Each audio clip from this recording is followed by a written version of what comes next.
Mesa de análisis. Ahí estamos y como es habitual a esta hora aquí en Mega Noticias 3 de la tarde nos vamos de lleno a nuestra mesa de análisis y le doy la bienvenida a Quique Mireles, consultor político. Gracias por estar con nosotros, Quique, con este tema que si bien no es nuevo, pero nos dijeron que iba a terminar, que no se iba a permitir y esto continúa, Quique. ¿Cómo lo ves?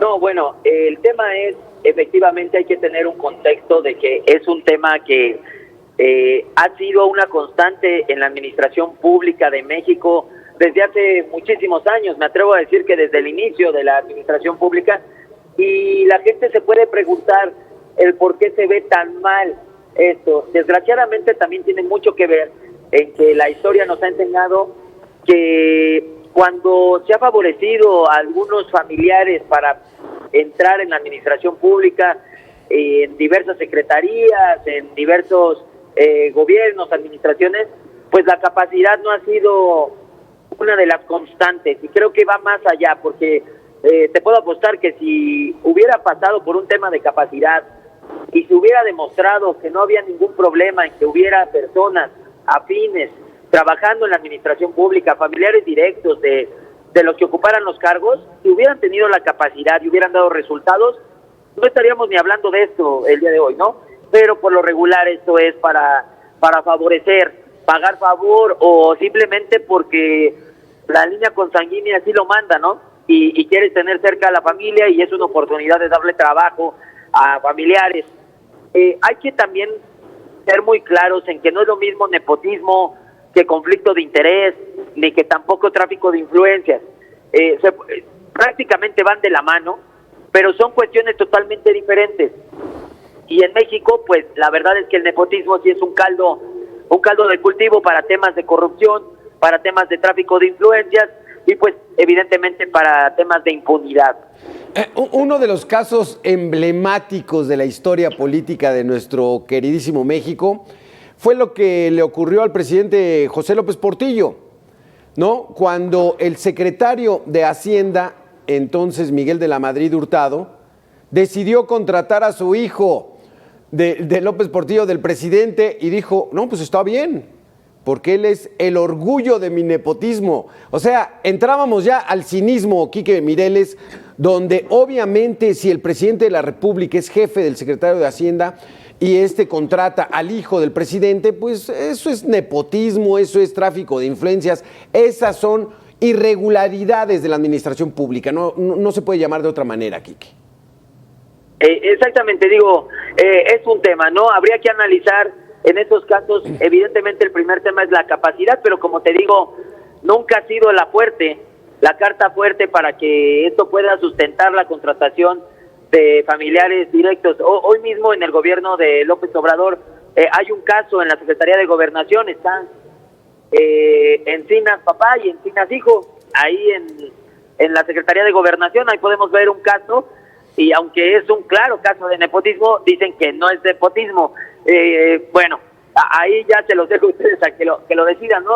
Trabajan papá e hijo en la misma dependencia, ya no digamos en otra dependencia de gobierno federal, en la misma dependencia. Claramente lo preocupante ahora no es que, además de que exista este problema, lo preocupante es cómo se ve este problema, porque parece que ya se está normalizando, como se ha normalizado todo el tema de el tráfico de influencias, todo el tema de que pareciera que es normal, ¿no? ¿Cuántos escándalos no ha habido durante este sexenio sobre contratos a familiares del presidente, donde incluso los hijos del presidente han estado involucrados, tanto José Ramón como Andrés? Incluso se habla ahí de una red que dirige Andrés, de amigos que están puestos en diferentes cargos de decisión directa, que es la forma en que Andrés toma las decisiones dentro del gobierno de su padre. O sea, hay un tema que se ha normalizado y eso es preocupante, porque al final de cuentas, pues sí, se está priorizando un tema de qué conviene, a quién le conviene, más que lo que le conviene al país, lo que le conviene a la dependencia, sea cual sea lo que estamos hablando, y se está viendo más como un tema de qué le conviene tanto al presidente, o qué le conviene a los amigos del presidente, a los amigos de los hijos del presidente, o qué le conviene a los familiares del presidente, o qué le conviene a Morena, que es el partido que está gobernando en estos momentos. Porque esta situación de, como dices, Quique, de normalizarlo, lo que representa es acostumbrarnos a la corrupción, no hay más, y a la impunidad. Y entonces la ciudadanía dice, pues es que su hijo, pues está bien que le consiga, como López Portillo, con su hijo José Ramón López Portillo, que por cierto es homónimo de José Ramón López Beltrán, el hijo del presidente López Obrador. Entonces, dejémoslo en la normalidad, ¿no? Creo que eso... Entonces, es una mala práctica, ¿no? Es un mal mensaje. No, totalmente. ¿No? Y el problema es que la popularidad del presidente le ha permitido cruzar estas líneas.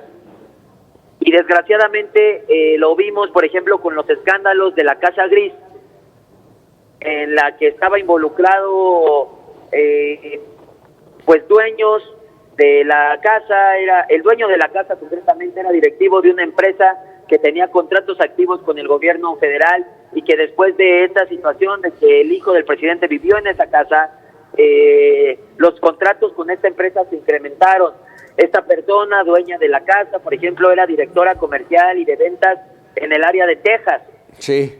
Entonces, curiosamente, Texas, precisamente en Houston es donde se encontraba esta casa, y pues ahí hubo diversos contratos que se dieron para con Pemex, con la filial de Pemex, precisamente que se encuentra en Texas, y se incrementaron, y pues esto da pie a un posible conflicto de intereses, pero vimos que bastó la popularidad del presidente para decir, es mi hijo jamás sería capaz de hacer algo así, y muchísima gente que está a favor de las ideas del presidente, que lo apoya ciegamente, pues le dio como la validez, como decir, pues es su hijo, y si es su hijo, pues debemos de confiar en él, porque yo confío en él, ¿no? Entonces, creo que esta línea se ha cruzado porque sabemos que el presidente es un presidente muy popular, y cuando el presidente ya no tiene esta popularidad, no se puede dar estos cruces de línea, y el caso concreto es un caso idéntico,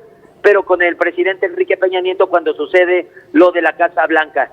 Ahí vimos un presidente que ya no gozaba de la popularidad, tenía altos índices de rechazo, su popularidad estaba en caída, y este escándalo pues terminó de dar un golpe, ¿no?, a su figura, y toda la gente lo condenó, lo señaló, y a la postre pues ya sabemos la historia. Sí. Se pierde la presidencia, cierra con muy malos números Enrique Peña Nieto en cuestión de aprobación, pero vimos cómo sucede esto en un pico hacia abajo de popularidad, y cuando suceden estos escándalos alrededor del presidente son cuando él, aunque ha bajado su popularidad, sigue teniendo un colchón muy fuerte de popularidad. No podemos negar lo que sucede, el presidente es un presidente popular, y no hay que confundir el ser popular con ser eficiente o ser buen presidente o mal presidente. Quique, porque ya nos hablabas, Quique, ya hablamos de José Ramón López Beltrán,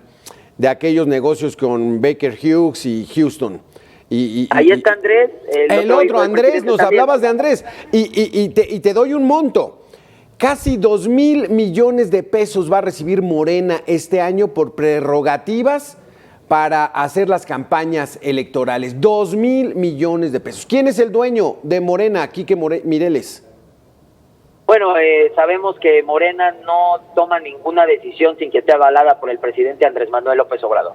La familia Obrador es la dueña del partido, es el movimiento que inicia Andrés Manuel, y sabemos que por más que haya caras diciendo que es un partido libre y todo, sabemos que nada sucede en Morena, al menos en las decisiones más fuertes a nivel nacional, sin que esté validado por el mismo presidente. Y concretamente vámonos al tema que es como lo más fuerte ahorita, ¿no?, que será la decisión de quién será el candidato o candidata a la presidencia de México para la sucesión en 2024, pues no podrá ser alguien que no tenga el aval del presidente. Y si el presidente no avala, los candidatos a gubernaturas no van.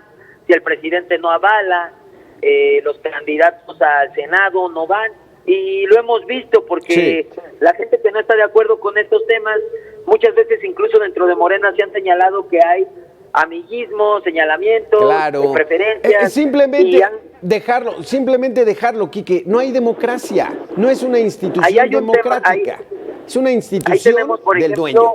Sí. Tenemos, por ejemplo, el caso de Coahuila, en donde Morena está fragmentada porque hay dos candidatos que querían la candidatura, al final se opta por uno y el otro termina por renunciar al gobierno federal y por irse abanderado por otro de los partidos que también conforman la 4T. Claro. Y hay un quiebre en Coahuila porque no están de acuerdo y ellos mismos señalan que no hay un sistema democrático dentro de Morena. Y no está, nadie está hablando de oposición ni nada, es dentro del mismo movimiento, de Morena. Los señalamientos se han puesto en duda, las encuestas, en fin de veces los mismos candidatos o aspirantes, más bien, aspirantes a la candidatura presidencial. Ahí se hace lo que determina el propietario de Morena, ¿no? 2,000 millones de pesos este año, Quique. 2,000 millones de pesos va a recibir Morena este año.